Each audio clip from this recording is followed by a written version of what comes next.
Hey, everybody, here we are back again. It's Wednesday morning at 11 o'clock Central Time, and I'm Dr. John Sherk, and I am here at Brown Bag Lunch, bringing you thoughts and tactics and ideas and concepts and tools to improve and maximize the quality of life for air conditioning technicians, both for you who are techs and are listening, and for those who love a tech and want to enhance the same life.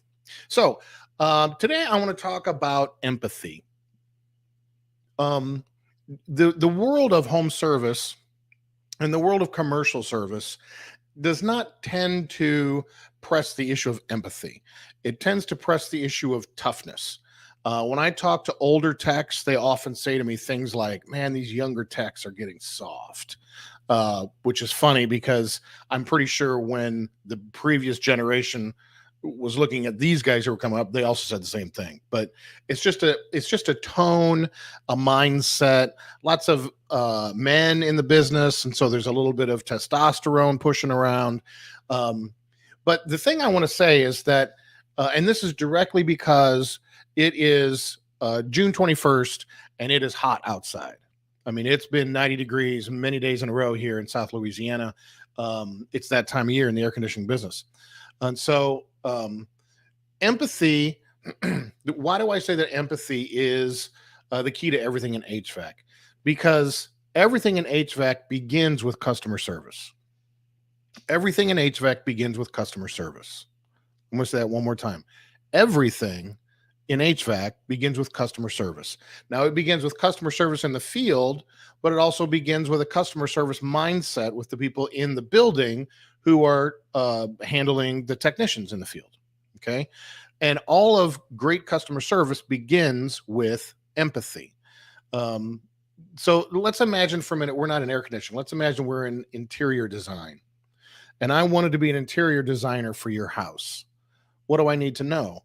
Well, if it's going to be great design, it isn't just that I know what's cool or what's on HGTV or something.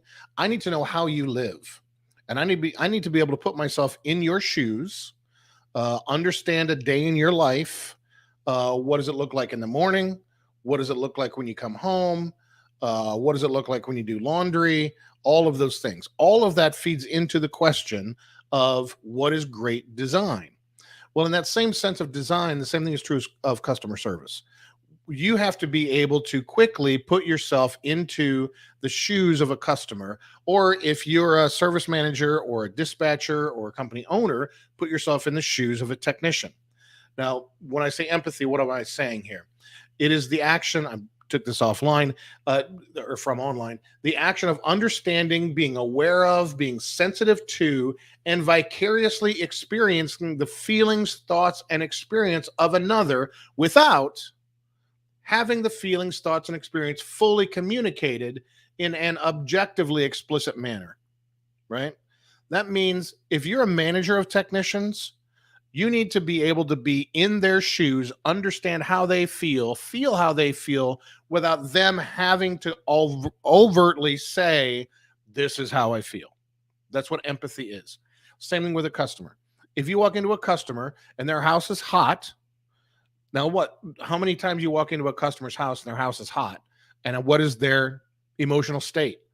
Agitated, angry, frustrated, nervous, afraid this is going to take forever. Well, how soon can we get the air back on?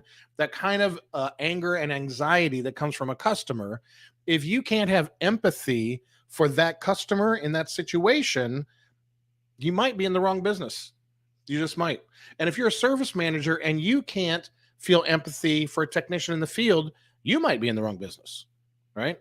That empathy is the starting point for all the good things. And without it, everything becomes a race to price or a race to a lesser product.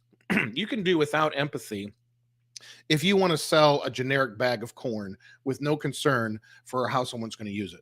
But if you want to deliver something of value beyond the raw materials involved, you've got to be able to have some empathy.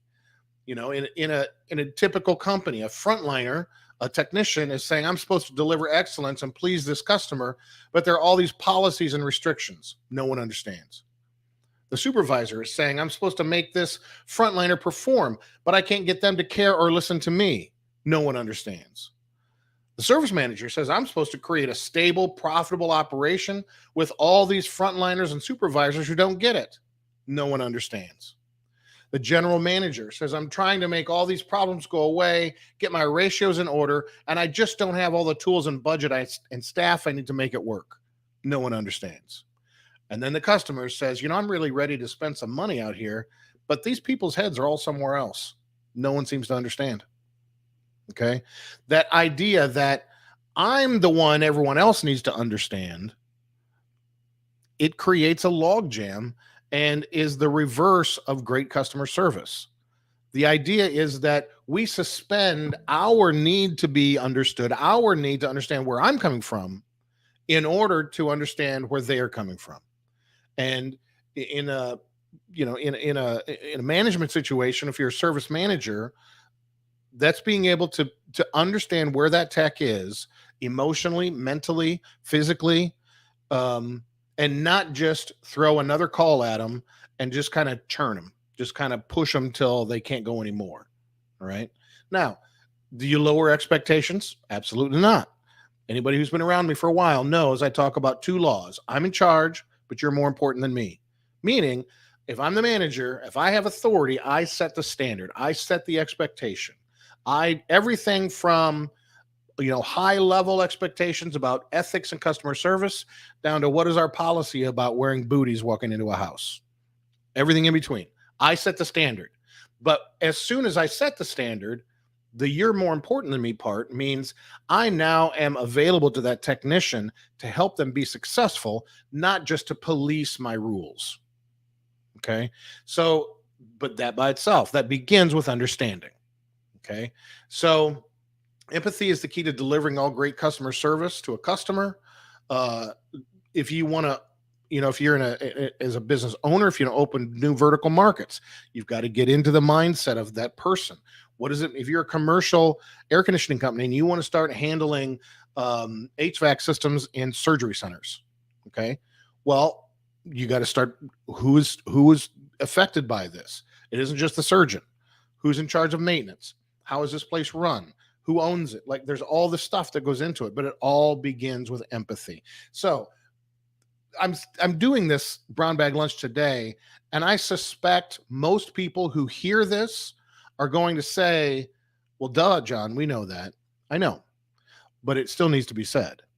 It's hot out, and when it gets over 90 and the calls keep coming in, it's very easy in your mind to stop the empathetic process of giving great customer service and start making it about you.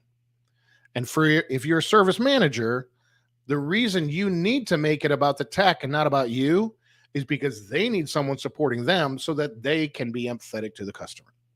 Okay. Empathy, empathy, empathy, empathy. You've got to be able to step into that other person's shoes, feel what they feel, create that kind of support and camaraderie that comes from that. And that fuels the larger process of getting things like 5-star Google reviews and recurring customers and so on. Okay. Empathy is the cornerstone of the air conditioning business, not mechanical stuff, not fancy strategy or advertising. Empathy. Okay. So just go ahead and get in there. If you don't know for sure how to get started, just lay aside your perception of your personal power.